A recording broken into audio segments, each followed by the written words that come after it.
Don't worry, we're not playing for laughs here, thank heavens. We finish up with 20 minutes before class starts, so Mary tells us to wait in the lobby until the other students arrive. It's awkward, of course, as sitting in every waiting room with Lucas has been for the last 2 weeks. He pulls out his phone, as he always does. I pull out a book, as I always do. After 5 minutes, I can't stand it anymore and lean toward him. I'm Emily, by the way.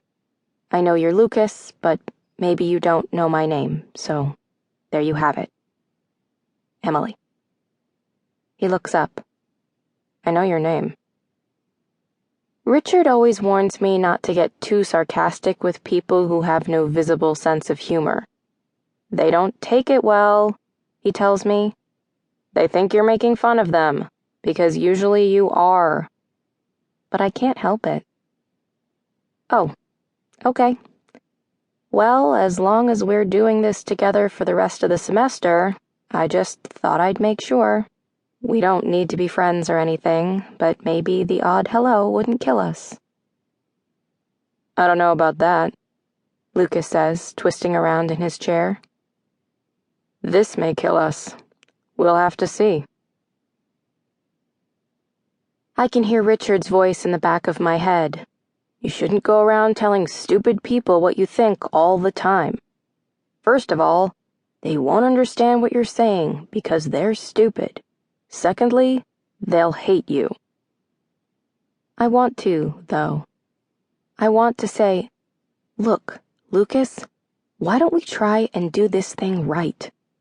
Why don't we acknowledge the guilt we both feel about Belinda by doing a decent job here? Maybe for Lucas, I should say it differently. Why don't you stop being such a jerk about this? Mary comes out before I can say anything more. Hello again. This group usually comes in the back door, so they're all here, ready to meet you guys.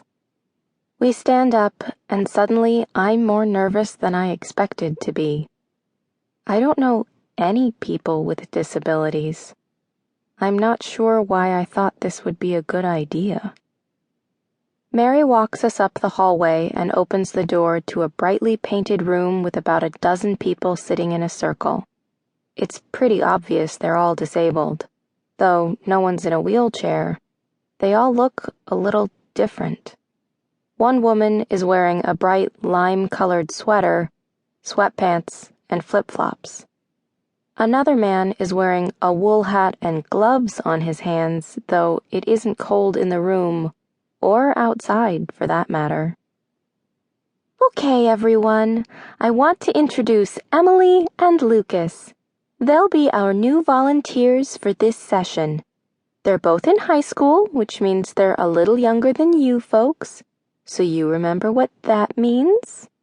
She smiles as if they have an inside joke about high schoolers.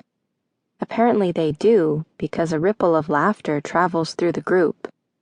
Mary keeps going. It means you're not going to say anything too shocking, especially not on their first day. Right, Simon?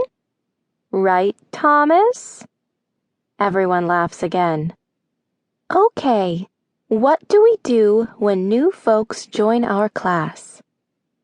2 hands go up. The woman in the green sweater says, Ask the Kessa. Lucas and I almost look at each other, then don't. It's impossible to understand what she's saying. That's right, Francine, Mary says. Everyone gets to ask them 1 question each. Who would like to go first?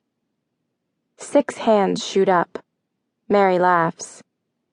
Remember, they have to be appropriate questions. 2 hands go down. Mary laughs again. Okay, Sheila, why don't you start? A tall woman with curly brown hair stands up and twirls around in a circle so her skirt flies out a little. This is a question for the girl. Do you know my friend Susan? I look at Mary. Am I supposed to know Susan?